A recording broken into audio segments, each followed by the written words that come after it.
Hello guys, welcome to my channel. यहाँ पे देखो 51,500 का सील है, 228 की यहाँ पे बाइंग है, 750 क्वांटिटी है। अभी यहाँ पे देखो 11:25 के आसपास हो रहा है। ट्रेड लेते साथ मुझे 10,000 के आसपास कुछ प्रॉफिट दिख रहा है, लेकिन इस ट्रेड में मेरा बड़ा टारगेट होगा। यहाँ पे मेरा एसएल बहुत ही छोटा है, यहाँ पर 30 या 40 पॉइंट के आसपास ही एसएल है, लेकिन मेरा टारगेट 150 पॉइंट के ऊपर है। ऑलमोस्ट 1 लाख के ऊपर यहाँ पे प्रॉफिट हो जाएगा, 1,50,000 प्रॉफिट हो जाएगा। देखते कैसे मोमेंटम आता है, उसके हिसाब से डिसाइड करेंगे। मॉर्निंग से आज यही हो रहा था कि चलो अभी लेते हैं ट्रेड, अभी लेते हैं, लेकिन हाथ नहीं जा रहा था क्योंकि कैंडल कोई भी सस्टेन नहीं हो रही थी। ऊपर में देखा जाए तो यहाँ पे 51,500 का रेजिस्टेंस था और नीचे भी कंटिन्यूसली नीचे नहीं आ रहा था क्योंकि बैंक निफ्टी ऊपर जा रहा था और निफ्टी 50 कंटिन्यूसली गिर रहा था। तो यहाँ पे कुछ अलग ही हो रहा था, तो मैं बैंक निफ्टी ही डिसाइड किया कि चलो बैंक निफ्टी में ही लेते हैं। और बैंक निफ्टी ऊपर के साइड में अच्छा खासा सस्टेन कर रहा था, 51,500 को ब्रेक करेगा ये अभी मुझे लगता है। यहाँ पे तो अभी हम प्रॉफिट में 10-12 हज़ार के आसपास का प्रॉफिट हमें चल रहा है। लेकिन आप हमेशा के लिए ध्यान रखना कि किसी का भी प्रॉफिट या लॉस देखकर कभी भी इन्फ्लुएंस मत होना। ये मेरा हो या किसी का भी प्रॉफिट देखकर आप कभी भी ट्रेडिंग में मत आना। ये आपको हमेशा के लिए माइंड में रखना है। समझ लो कि किसी का प्रॉफिट देखकर आप इन्फ्लुएंस भी हो जाओगे ना, 1-2 दिन प्रॉफिट भी हो जाएगा। और ये बिगनर लक होता ही है, हर एक के साथ आपको प्रॉफिट होगा भी।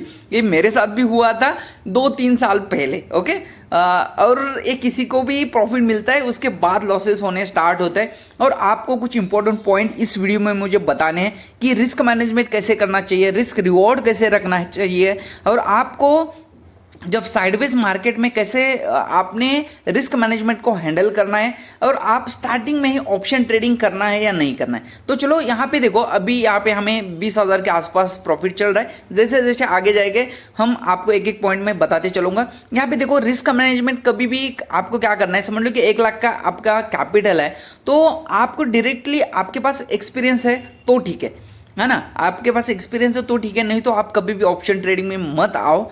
ऑप्शन ट्रेडिंग बहुत ही मतलब रिस्की है। एक एक्सपीरियंस ट्रेडर हो तो कोई प्रॉब्लम नहीं, लेकिन वो नए ट्रेडर होते हैं, उनको ये हैंडल नहीं करने आता। 1-2 दिन प्रॉफिट हो भी जाएगा, 10 दिन भी प्रॉफिट हो जाएगा ना, तो वो प्रॉफिट को आप हैंडल नहीं कर सकते। क्योंकि जैसे जैसे आपके पास प्रॉफिट आ जाएगा ना, आप क्वांटिटी को कंटिन्यूसली बढ़ाते जाओगे, और जैसे जैसे बढ़ाओगे ना, आपका जैसे भी लॉसेस ट्रिक आ जाएगा ना, तो आपको उस जो भी प्रॉफिट आपने कमाया वो टोटली जाएगा। आप हमेशा के लिए ध्यान रखना, जैसे ही आप प्रॉफिट होता है ना, कंटिन्यूसली प्रॉफिट होता है और आप खुश होते हो, तो एक प्रोफेशनल ट्रेडर कंटिन्यूसली जब प्रॉफिट होने लगता है ना, तो उसको थोड़ा सा डर लगने लगता है। ये मैंने गलत बोला या सही बोला, 1 मिनट पॉज करके आप खुद को पूछना। क्योंकि ये क्यों होता है पता है, ऑप्शन ट्रेडिंग में हमेशा के लिए कंटिन्यूसली प्रॉफिट नहीं हो सकता। मुझे भी जब कंटिन्यूसली प्रॉफिट होते हैं ना, तो मुझे भी डर लगने लगता है, क्योंकि 1-2 दिन का लूजिंग स्ट्रिक भी आने वाला होता है। तो जब भी मुझे कंटिन्यूसली प्रॉफिट होने लगता है, तो मैं एक तो पॉज लेता हूँ, नहीं तो कम क्वांटिटी के साथ ट्रेड करता हूँ, नहीं तो मैं बैंक निफ्टी से निफ्टी में शिफ्ट करता हूँ, नहीं तो अलग कुछ करने का ट्राई करता हूँ। नहीं तो आपको पता ही नहीं है कि नए ट्रेडर को ये चीज़ें पता नहीं होती है। उसको जैसे जैसे प्रॉफिट होने लगता है ना, वो ज़्यादा खुश होता है और उसको लगता है कि अभी मुझे, वो कैलकुलेशन करने लगता है कि आज मुझे 50,000 का प्रॉफिट हो, अब 20,000 का प्रॉफिट हो, वो मंथ का कैलकुलेशन करने लगता है। तो 1 महीने में ही वो उसके माइंड में अंबानी की चीज़ें आने लगती है।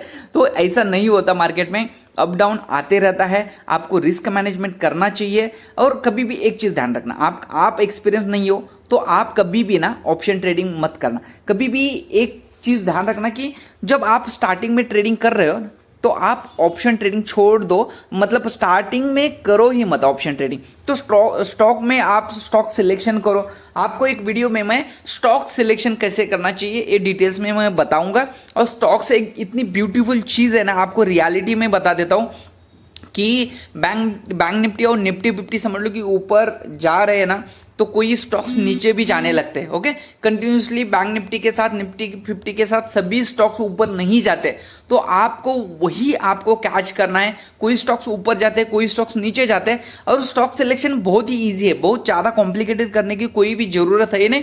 और स्टॉक्स ट्रेडिंग में आपको बहुत ही ज़्यादा लॉसेस होंगे भी नहीं, है ना। आप लॉन्ग टर्म में टिकने की कोशिश करो, ना कि शॉर्ट टर्म में बहुत ही ज़्यादा प्रॉफिट कमा के आपको तुरंत करोड़पति बनना है। ये चीज़ें आपके माइंड से बिल्कुल निकाल दो।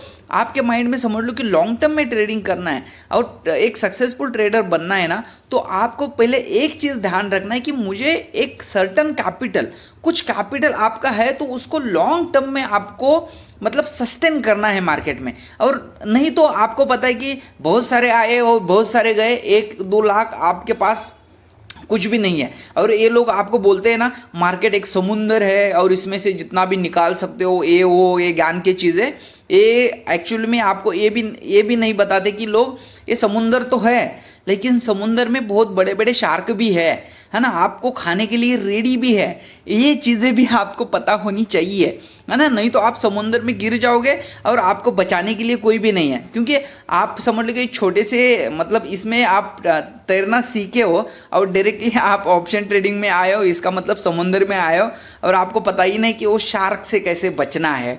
यही होता है कि रिस्क मैनेजमेंट कैसी होनी चाहिए, रिस्क रिवॉर्ड कैसे होना चाहिए। और साइडवेज मार्केट में क्या होता है आपको पता है कि जब समझ लो कि जब आपने प्रॉफिट तो कमा लिया, समझ लो कि एक 2 वीक आपने प्रॉफिट कमा लिया, लेकिन जब साइडवेज मार्केट होता है ना, तब आपको पता ही नहीं कि लॉस में भी कई दिन होते हैं कि लॉस में भी आपको चुपचाप बैठना रहता है। लेकिन आपको नहीं वो माइंड में नहीं रहता ना कि हर दिन आपने प्रॉफिट तो देखा है, कि आपका माइंड कैसे शांत रहेगा ना। सी पी और ऐसा एक या 2 ही दिन ही काफ़ी है कि आपका माइंडसेट खराब करने के लिए, और मार्केट 1-2 झटके देगा आपको और सीधा आपका टोटली प्रॉफिट खत्म कर देगा और आपका जो भी कमाया है ना वो भी खत्म कर देगा और आपका कैपिटल तो गया ही गया, और ओवर ट्रेडिंग के कारण आपको मतलब सभी आपका खत्म हो जाएगा। तो हमेशा के लिए 2 चीज़ें माइंड में रखना है कि स्टार्टिंग में आप ट्रेडिंग कर रहे हो तो स्टॉक में करो ट्रेडिंग, और स्टॉक में कुछ दूर तक करो, मतलब 6 महीने 1 साल तक स्टॉक में ट्रेडिंग करो और अच्छे से करो। और उसके बाद आपके पास एक कैपिटल, सर्टन कैपिटल आ जाएगा ना, तो डायरेक्टली ऑप्शन ट्रेडिंग में भी मत आओ। यहाँ पे देखो अभी हमारा 30-40,000 यहाँ पे प्रॉफिट चल रहा है, इसको चलने देंगे। और आप कभी भी स्टार्टिंग में ऑप्शन ट्रेडिंग में मत आओ। क्यों नहीं आओ ये बोल रहा हूँ मैं, थोड़ा सा ऑप्शन सेलिंग करो, धीरे धीरे प्रॉफिट कमाओ और आपको एक चीज़ समझ में आ जाएगी, और उसके बाद धीरे धीरे करके आप ऑप्शन ट्रेडिंग करो। और वहाँ पर भी बैंक निफ्टी में मत करो, स्टार्टिंग में निफ्टी 50 करो। अभी तो यहाँ पे बैंक निफ्टी मतलब मंथली एक्सपायरी हो रहा है, तो यहाँ पे आपको निफ्टी 50 में ही आना पड़ेगा। तो धीरे धीरे करो, आपको भी एक सक्सेसफुल ट्रेडर बनना है और बन जाओगे डेफिनेटली। अभी यहाँ पे देखो हम 10,000 से लेकर यहाँ पे 50,000 तक का हमारा यहाँ पे जो भी ट्रैवल है यहाँ पे हो चुका है। अभी हाफ सेंचुरी यहाँ पे तो लग चुकी है हमारी, 50-60 हज़ार का यहाँ पे प्रॉफिट चल रहा है, बहुत बढ़िया यहाँ पे लग रहा है। देखो कितना अच्छा खासा यहाँ पे प्रॉफिट चल रहा है, 50,000 से सीधा यहाँ पे 80,000 के आसपास प्रॉफिट यहाँ पे गया है, और इसको हम होल्ड करेंगे। आपको कभी भी एक ध्यान रखना है कि लॉस में जैसे आप होल्ड करते हो ना, वैसे ही आपको प्रॉफिट में भी होल्ड करना है। क्योंकि प्रॉफिट जब हो रहा है ना, उसको क्यों काटना है भाई, आपकी क्यों खुजली यहाँ पे, मतलब लॉस में तो आप बैठ जाते हो अच्छे से, लेकिन यहाँ पे प्रॉफिट में क्यों नहीं बैठते। एक लॉस मेकिंग ट्रेडर का एक आदत आपको बता दूँ कि कभी भी उसको लॉस से नहीं डर लगता, उसको लॉस मतलब डर लगता है उसके प्रॉफिट से। यहाँ पे 80,000 से यहाँ पे समझ लो कि 60,000 50,000 हो जाएगा ना, तो तुरंत यहाँ पे वो बुक कर देंगे। लेकिन हमारा टारगेट क्या है, 1 लाख के ऊपर 1,50,000। यहाँ पे देखो 80,000 का यहाँ पे प्रॉफिट दिख रहा था, अभी 60,000 के आसपास है। यहाँ पे बुक नहीं करना है, आपको जो भी टारगेट है वेट करो। अभी सेलर यहाँ पे डरना स्टार्ट करेंगे, क्योंकि ऊपर में सेलर के पोजिशन है 51,500। जैसे ही वो निकालेंगे ना, यहाँ पे धड़ाम से एक अच्छा खासा कैंडल आ जाएगा और यहाँ पे हमारा इजीली यहाँ पे टारगेट आ जाएगा। आप देखते रहना, यहाँ पे 1 लाख के ऊपर इजीली यहाँ पे जाएगा और हम वहाँ पे ही बुक करेंगे। नहीं तो यहाँ पे 50,000 के नीचे जैसे ही आ जाएगा तो मैं ट्रेलिंग करके निकालूंगा, क्योंकि ट्रेलिंग मेरे माइंड में है, अभी यहाँ पे चल रहा है। अभी देखो यहाँ पे ट्रेलिंग का तो छोड़ दो, यहाँ पे हमारा टारगेट इजीली आ जाएगा। 93-94,000 यहाँ पे प्रॉफिट दिखा था, अभी यहाँ पे 85,000 के आसपास यहाँ पे प्रॉफिट चल रहा है। लेट्स सी, देखते हैं हमारा टारगेट आता है या नहीं आता है, डेफिनेटली आ जाएगा। यहाँ पे देखते हैं हम सेंचुरी। चलो कॉन्ग्रेचुलेशन, यहाँ पे 1 लाख का प्रॉफिट यहाँ पे हमें दिख चुका है। Very good. ये दिन देखने के लिए आपको भी 1-2 साल देना पड़ेगा। यहाँ पे देखो 1,30,000 भी दिखा चुका था, यहाँ पे 1.5 लाख के आसपास आ जाएगा तो मैं डायरेक्टली यहाँ पे बुक करूंगा 1,40,000। Very good. वीडियो अच्छा लगे तो वीडियो को लाइक शेयर और